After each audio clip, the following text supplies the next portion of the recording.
नेपालको संविधान 2072ले 3 तहको अदालत रहने व्यवस्था गरेको छ, जस अन्तर्गत सर्वोच्च अदालत, उच्च अदालत र जिल्ला अदालत रहेको छ। संविधानले उल्लेख गरिएका अदालत बाहेक कानून बमोजिम मुद्दा हेर्ने स्थानीय स्तरमा न्यायिक निकाय वा विवाद समाधानका लागि वैकल्पिक उपाय अवलम्बन गर्न आवश्यकता अनुसार अन्य निकाय गठन गर्न सकिने भनेपछि स्थानीय तहमा न्यायिक समिति रहने व्यवस्था भयो, जसको उद्देश्य हो न्यायलाई सबै नागरिकको पहुँचमा लैजाने अनि छिटो, छरितो र कम खर्चमा समस्या समाधान गर्ने। सिन्धुपाल्चोकको चौतारा साङ्गाचोगढी नगरपालिकामा उपप्रमुख सीता थापाको संयोजकत्वमा न्यायिक समिति गठन गरिएको छ। समितिमा रवि खत्री र रामशरण अधिकारी सदस्य रहेका छन्। अहिले न्यायिक समिति स्थानीय नागरिकका लागि सहज, सुलभ र छिटो न्यायको माध्यम बनेको छ। घरायसी विवाददेखि जग्गा, साथ सिमाना, लेनदेन र अन्य सामाजिक विवादका विषयलाई मेलमिलाप र कानुनी प्रक्रिया मार्फत समाधान गर्ने काम समितिले गर्दै आएको छ। यसले अदालतसम्म पुग्नुपर्ने झन्झट कम गर्नुका साथै समुदायमा आपसी समझदारी र सहकार्यको संस्कृतिलाई बलियो बनाएको छ। यहाँ प्रवेश गरिसके पछाडि उहाँहरूले बोल्ने आचार संहिताका कुराहरू अनि समय अवधिमा इजलासमा उपस्थित हुने र बोल्दाखेरि एकअर्कालाई आरोप प्रत्यारोप लगाउन नमिल्ने विषयहरू चाहिँ हामी इजलासको यो कार्य सञ्चालनभन्दा पूर्व नै उहाँहरूलाई जानकारी गराउँछौँ।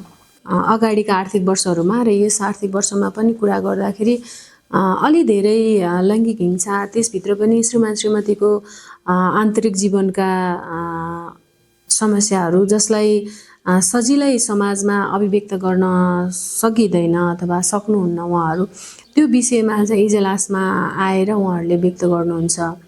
अनि लालन पालनको विषयहरू, आफ्नो सानो नानी केटाकेटीलाई शिक्षा दीक्षा नदिएको, गैर जिम्मेवार भएर प्रस्तुत भएको, बुबाले दोस्रो विवाह गरेको र आफ्नो पहिलो सन्तानबाट जन्म भएका छोराछोरीलाई चाहिँ बेवास्ता नै गरेको, यस्तो केसहरू पनि आउने गर्छ।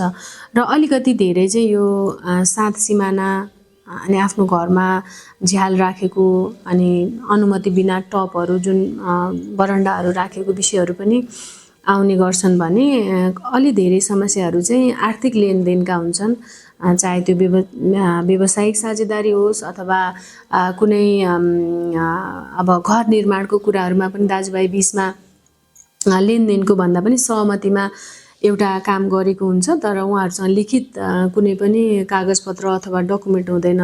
उहाँहरू चाहिँ अब आफ्नो दाजुभाइलाई अथवा घर परिवारलाई विपक्षी बनाउन पनि चाहनु हुँदैन अनि हामीलाई समस्या समाधानको लागि पनि अपेक्षा गर्नुहुन्छ।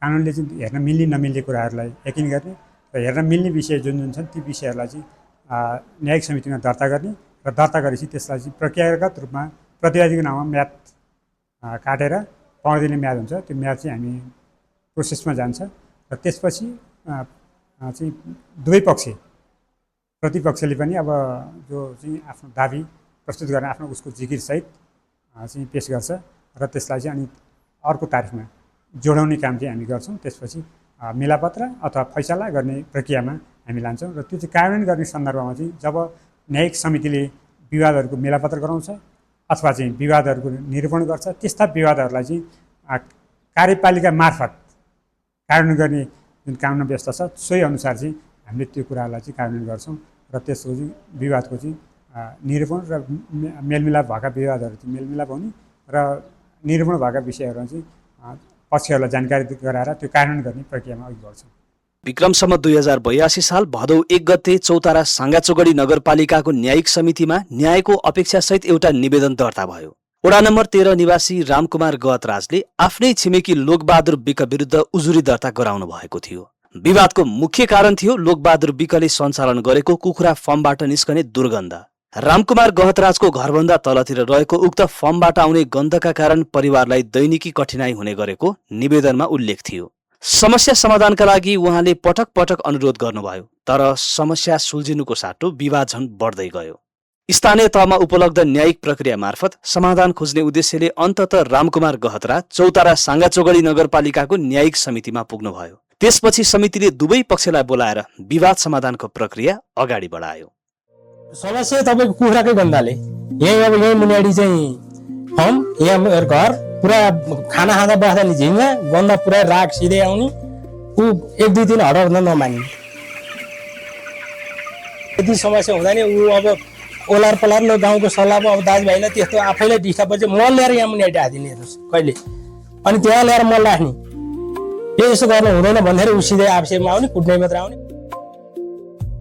त्यो भाइले चाहिँ अब गन्ध बढी आयो यहाँ तपाईँले नहाल्नुहोस् भनेर भन्यो अनि मैले चाहिँ सोचेको थिएँ अब केही कुराहरू त सहनु नि पर्छ समाजमा बसेपछि केही त उसको पनि कुराहरू हुन्छन्। अब एउटा भैँसी पाल्दाखेरि भैँसीको भकार सर्दाखेरि पनि त गन्धहरू त आउँछ केही त, तर त्यसलाई अब हामी समाजमा बसेपछि ठुलै झगडा गर्नु हुँदैन। मेरो धेरै जग्गा पनि होइन, मेरो 14-15 हजार कुखुरा हालेर मैले बस्नु नहुने अस्तव्यस्त बनाएको चाहिँ होइन।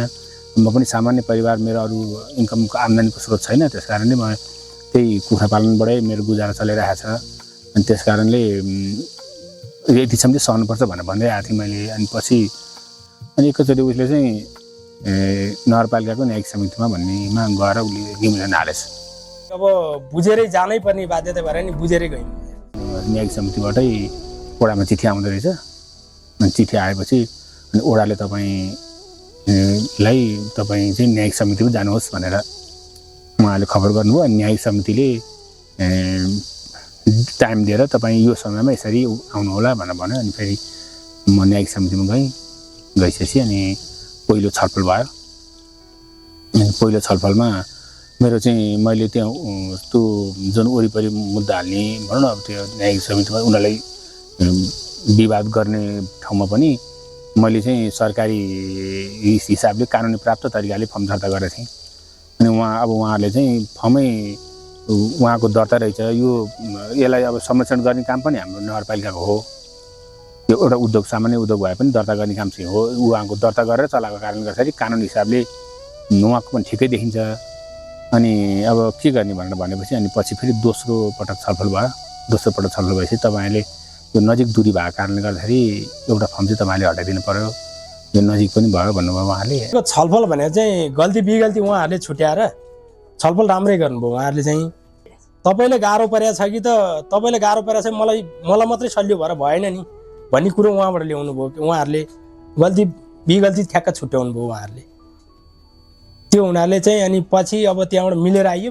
मलाई राम्रो लाग्यो एकजनाले हारेर एकजनाले जित्ने भन्दा पनि दुवैजनालाई दुवै पक्षलाई सजिलो हुने हिसाबले उहाँहरूले राम्रो तरिकाले समझदारी रूपमा चाहिँ काम गरिदिनु हुनुहुन्छ, कुरा गरिदिनु हुन्छ, छलफल उठाइदिनु हुन्छ। हाम्रो कुरा पनि सुन्ने पक्ष विपक्ष दुवैको राम्रो तरिकाले उहाँले छलफलमा भाग लिएर राम्रोसँग सम्झाइ बुझाइ कसैले हारजित भन्दा पनि दुवैजनाले जित्ने खालको तरिकाले उहाँहरूले समझदारी गरेर उहाँ छलफल गरेर उसलाई मलाई चाहिँ सम्झौतामा ल्याउनु। यो न्यायिक समितिले चाहिँ त्यो सामान्य झगडालाई ठुलो रूप लिनुभन्दा पनि तिनीहरू चाहिँ अन्त्य गरेर समाधान गर्नेमा चाहिँ मलाई राम्रो। न्यायिक समितिको पहलमा वादी रामकुमार गहतराज र प्रतिवादी लोकबहादुर विक दुवै पक्ष उपस्थित भई छलफलमा सहभागी भए। लामो संवाद, समझदारी र सहमतिपछि दुवै पक्ष मिलापत्र गर्न राजी भए। अन्ततः लोकबहादुर विकले आफ्नो कुखुरा फर्म छिमेकीलाई असर नपर्ने गरी अर्को उपयुक्त स्थानमा सार्ने सहमति जनाउनु भयो। यो सँगै लामो समयदेखि चलिरहेको विवाद आपसी समझदारीमै समाधान भयो।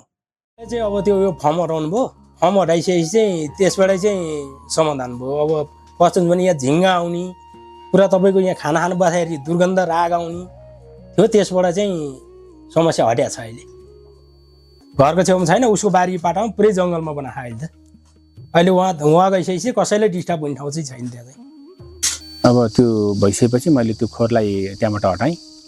अब हटाउनुपर्छ भनेपछि हटाएँ। अनि हटाइसकेपछि मैले आफ्नै ठाउँमा व्यवस्था गरेर आफ्नो खोर चाहिँ मैले सारेर चाहिँ व्यवसाय सञ्चालन गरिरहेको छु। एकपक्षी हिसाबले कुरा गर्नुहुन्छ जस्तो लागिरहेको थियो, तर त्यस्तो भएन। उहाँहरूले दुवैले छलफल गरेर बुझाएर तपाईँको यो कारणले चाहिँ यो तरिकाले तपाईँले यसो गर्नुपर्दा उचित हुन्छ, तपाईँले पनि अब यो कारणले गर्दाखेरि उहाँलाई पेल्नुपर्छ भन्ने होइन। पक्ष विपक्ष तपाईँ दुवैजना समाजमा बस्नु पर्यो, दुवैजना बस्न सक्ने खालको वातावरण चाहिँ हामी बनाउनको लागि हो यो न्यायिक समिति भनेर उहाँले कुरा गर्नुभयो, राम्रै लाग्यो।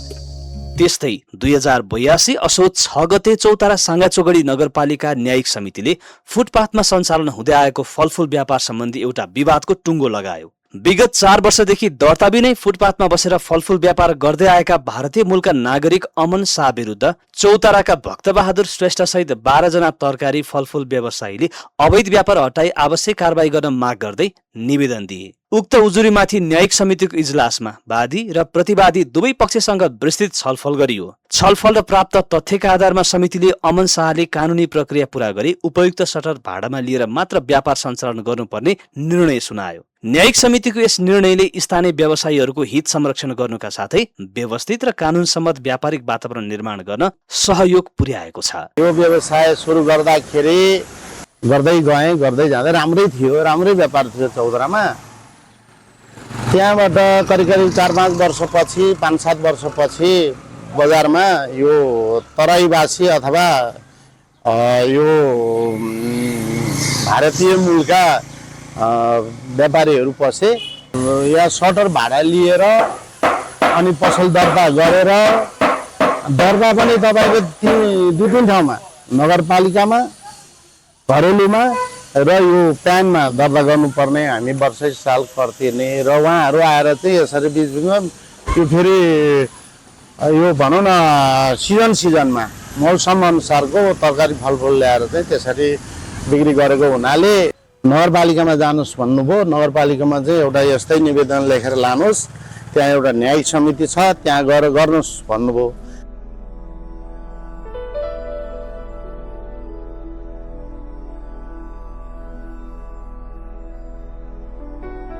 त्यहाँ जानुको कारण चाहिँ मेन चाहिँ उसको खास रहने के हो, व्यापारी हिसाबमा आइसकेपछि चाहिँ सबैले दर्ता गर्नुपर्छ भन्ने सोच हो खास रहने चाहिँ होइन। व्यापारी सानो होस् कि ठुलो होस् कि जुन क्षेत्रमा व्यापार गराएको छ त्यो चाहिँ नगरमा दर्ता हुनुपर्छ। त्यो सानो ठुलोले केही फरक पर्दैन, तर दर्ता चाहिँ हुनु पर्यो। नगरपालिकामा निवेदन हामीले सामूहिक रूपमा दियौँ। त्यहाँ कुरा भयो, दुवै पक्षबाट कुराकानी भयो। हुँदाखेरि हामीले व्यापार गरेर खानु पाउनुपर्छ, हाम्रो पनि यो पेसा हो भन्ने कुरा अर्को पक्षले गर्नुभयो। अनि हाम्रो पक्षले पनि हामी पनि त पेसै गर्ने त हो नि, सबै मिलेर गरौँ। तपाईँ दर्ता गर्नुहोस्, तपाईँ सटर लिनुहोस् होइन, तपाईँ भाडा तिर्नुहोस्, अनि हामी मिलेरै व्यापार गरेर खाउँ न त भन्ने खालको कुरा हुँदाखेरि त्यो एकजना त्यो पक्षको साथीको चाहिँ त्यो इन्डियन साथी रहेछ। त्यो भएपछि उहाँले दर्ता गर्नलाई यहाँको प्रक्रिया पुर्याउनलाई अलिकति झन्झट हुने रहेछ, गाह्रो हुने रहेछ। त्यस कारणले गर्दाखेरि उहाँले त्यो कुरामा मान्नु भएन। नमान्नु भएपछि इजलासमा भएका हाम्रो अब न्यायिक समितिका चाहिँ हाम्रो उपमेयर हुनुहुन्थ्यो, उहाँले उपायहरू बताइदिनु भयो। उहाँले के उपायहरू बताइदिनु भयो अनि र उहाँले त्यो उपायहरू बताइदिनु भएपछि त्यो भाइ अलिकति अब सकारात्मक हुनुभयो। यहाँ स्थानीय साथीहरूको चाहिँ धेरैजनाले नै मलाई फोन गर्नुभयो। त्यो चाहिँ दसैँको बेला थियो अनि बिदा पनि भइसकेको थियो। अनि मलाई त्यो बहिनीहरूले भन्नुभयो, उपमेयरज्यू तपाईँले चाहिँ यो समस्या समाधान नगरिदिँदा त हामी त धेरै ठुलो मर्कामा पर्ने भयो, किनभने उसले चोकमा बसेर सस्तो मूल्यमा बेचिदिँदाखेरि हाम्रो चाहिँ गोलबेडा कुहिएर गएको छ, फलफुल कुहिएर गएको छ, यो कसले जिम्मा लिने भनेर भन्दाखेरि अब बिदा भइसकेको थियो। मलाई एकदम अप्ठ्यारो पनि भयो। मैले भने अब यो फोनमा मैले उहाँहरूलाई आदेश गर्न मिल्दैन, प्रक्रियासङ्गत रूपमा तपाईँ अफिसमा आउनुभएको छ, म तपाईँहरूको समस्या समाधान गर्छु, तर अफिस लागोस्, तपाईँहरू कार्यालयमा सम्पर्क गर्नुहोस् भनिसकेपछि उहाँहरू पनि आशावादी हुनुभयो र सबैजना अधिकांश नै हुनुहुन्थ्यो। अनि जसले त्यसरी फुटपाथमा अथवा चोकमा होइन अब टोकरीमा बेचेर फलफुल बेच्नु भएको थियो, उहाँ चाहिँ फेरि भारतीय नागरिक हुनुहुन्थ्यो। अनि पछि जब हामी एउटा अनौठो कुरा चाहिँ के छ भन्दाखेरि उहाँ जब इजलासमा आउनुभयो, उहाँको प्रस्तुति देख्दाखेरि चाहिँ उहाँ अलिकति आफ्नो लिमिटेसन भन्दा क्रसै गरेको जस्तो लाग्यो कि। अनि उहाँले अलिकति त्यो स्थानीय व्यवसायहरूलाई नै हप्की दप्की गर्ने जस्तो, मैले कहाँ त्यस्तो गरेको छु भन्ने जस्तो भएपछि तपाईँ अलिकति लिमिटेसन भन्दा आफ्नो, किनभने तपाईँ एक त भारतीय नागरिक हुनुहुन्छ, दोस्रो कुरा तपाईँको व्यवसाय दर्ता छैन, तेस्रो कुरा तपाईँ स्थानीयलाई नै डोमिनेसन गरेर दबावमा राखेर काम गरिरहनु भएको छ भने हामी तुरुन्त फैसला गर्छौँ भनेर त्यतिखेर हामीलाई चाहिँ उहाँलाई रोक्ने चाहिँ हाम्रो अधिकार थिएन। त उहाँलाई 15 दिनभित्रमा नगरपालिकामा व्यवसाय दर्ता गर्न आउने र त्योभन्दा अगाडिको अवधिमा तपाईँले त्यो चाहिँ त्यसरी चोकमा गएर गर्न नपाउने भनिसके पछाडि अनि उहाँ हुन्छ भन्नुभयो र उहाँले मान्नु पनि भयो व्यवसाय।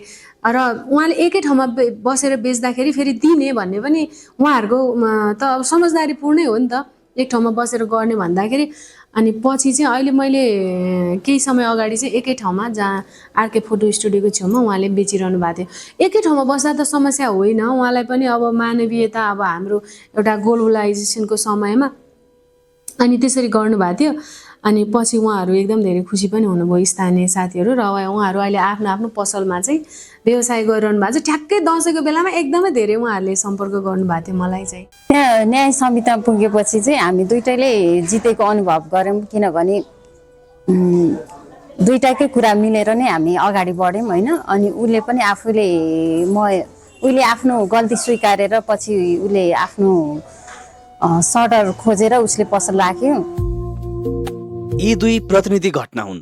चौतारा साङ्गाचोगढी नगरपालिकाको न्यायिक समितिले नगरवासीका समस्या समाधान गर्दै आएको छ। गाउँ समाजमा हुने विवाद समाधानका लागि पछिल्लो समय न्यायिक समिति सक्रिय बनेको छ। विवाद भएको घटना र विवादमा आएका व्यक्तिहरूलाई सँगै राखेर समस्याको समाधान गर्ने हुँदा न्यायिक समितिप्रति नगरवासीको विश्वास बढ्दो छ।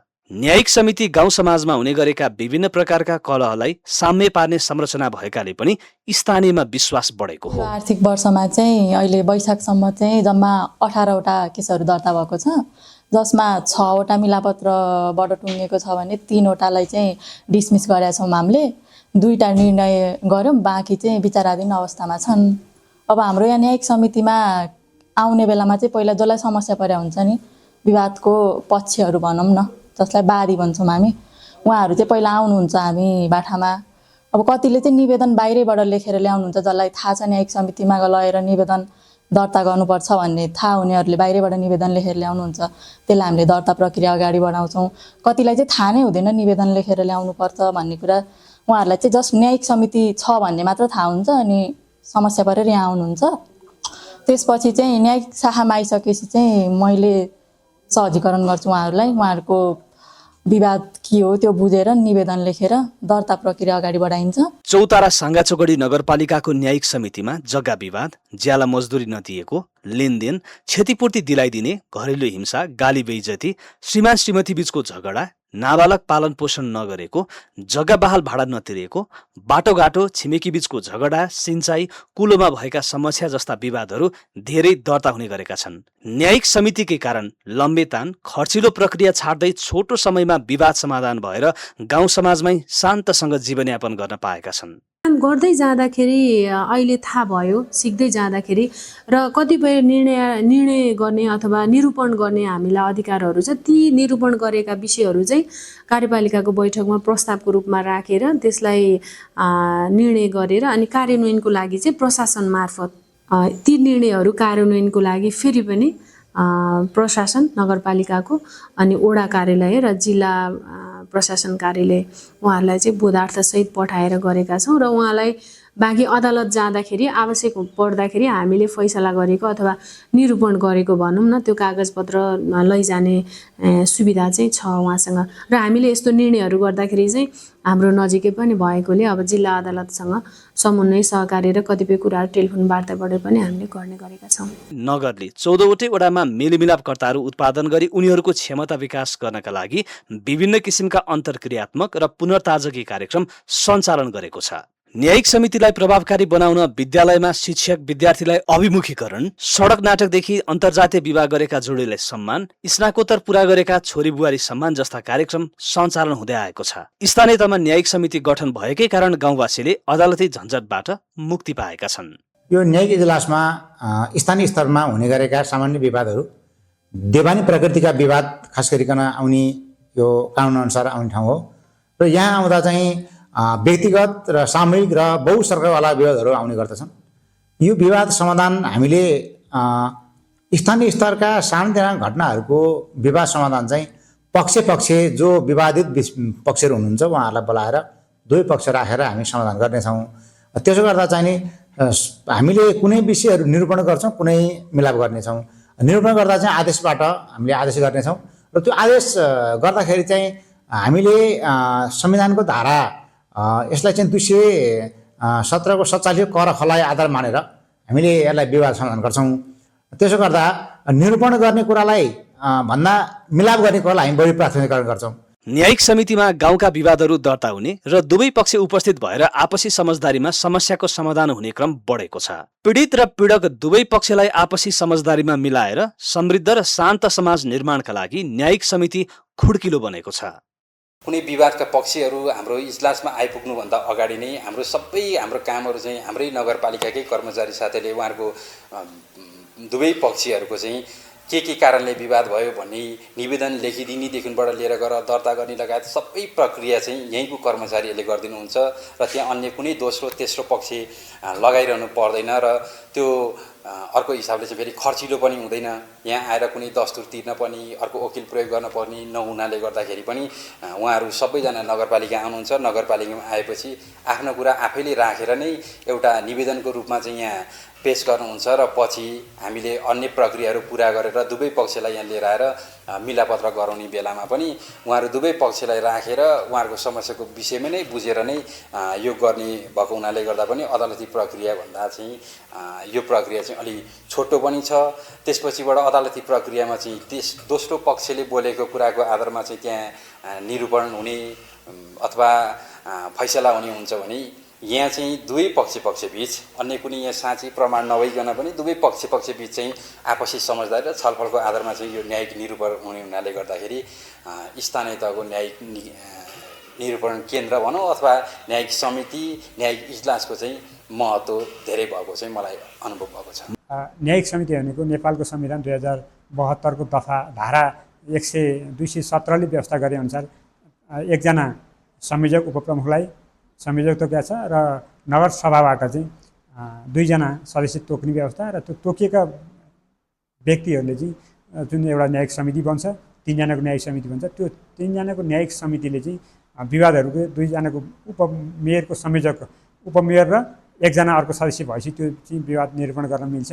मेलमिलाप गराउने मेलमिलापका कर्ताहरूद्वारा पनि मुद्दाहरूको चाहिँ मेलमिलाप हुन्छ र त्यसलाई चाहिँ कानुन गर्दाखेरि चाहिँ हामीले चाहिँ विशेष गरी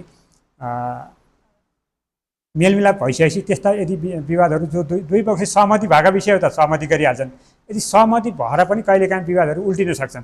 त्यस्ता विवादहरू उल्टियो भने फेरि हामी तुरुन्त त्यस्ता पक्षहरूलाई चाहिँ बोलाएर त्यसलाई कानुन गर्छौँ र त्यो किन कानुन भएन भन्ने सन्दर्भमा हामी वडा अध्यक्षलाई चाहिँ कानुन गर्न पत्राचार गर्छौँ। त्यो चाहिँ त्यसको जिम्मेवारी चाहिँ कानुनले चाहिँ अब यो हाम्रो चाहिँ कार्यपालिकालाई दिएको छ। कार्यपालिकाले निर्णय गरेर हामी चाहिँ कुन वडामा चाहिँ वडाको विवाद हो त्यो वडामा चाहिँ हामी पठाउँछौँ। त्यो वडा अध्यक्ष मार्फत त्यो कानुन हुन्छ। चौतारा साङ्गाचोगडी नगरपालिकाको न्यायिक समितिमा 7 वर्षमा 218 विवाद दर्ता भएका छन्। 79 मेलमिलापबाट समाधान गरिएका छन्। 7 वर्षको अवधिमा 73 वटा मुद्दा लगत कट्टा गरिएको छ भने 7 वटा विवाद थप कारबाहीका लागि जिल्ला अदालतमा प्रेषण गरिएको छ। यस अवधिमा 5 वटा विवादमा फैसला वा निर्णय भएको छ। आर्थिक वर्ष 2075-76 देखि विभिन्न वर्षमा गरी 45 वटा विवाद सरिआएको देखिन्छ। समितिले केही विवादलाई मिलापत्र, लगत कट्टा तथा फैसला प्रक्रिया मार्फत समेत टुङ्ग्याएको छ। आर्थिक वर्ष 2074-75 मा 26 वटा विवाद दर्ता भएकामा 12 वटा मेलमिलापबाट समाधान भए। 2075-76 मा 41, 2076-77 मा 36, 2077-78 मा 16, 2078-79 मा 23, 2079-80 मा 40, 2080-81 मा 36 र 2081-82 मा 18 वटा विवाद दर्ता भएका थिए। न्यायिक निरूपण कार्यमा संलग्न हुनुपर्दा कानुनी विज्ञता र प्रक्रियामा कमी, आफूले नै निर्वाचित गरेर पठाएका जनप्रतिनिधिहरूद्वारा विवाद निरूपण गरिने हुँदा पीडित र पीडक दुवै पक्षमा विश्वासको कमी र शाखामा कानुन सम्बन्धी विज्ञ र पर्याप्त कर्मचारीको अभाव समितिले झेल्नु परेको चुनौती र अप्ठ्यारो अवस्था हो। स्थानीय सरकारको सबैभन्दा नजिकको न्यायिक संयन्त्रका रूपमा रहेको न्यायिक समितिले नागरिकको भरोसा जित्दै न्यायमा पहुँच विस्तार गर्ने महत्त्वपूर्ण भूमिका निर्वाह गरिरहेको छ।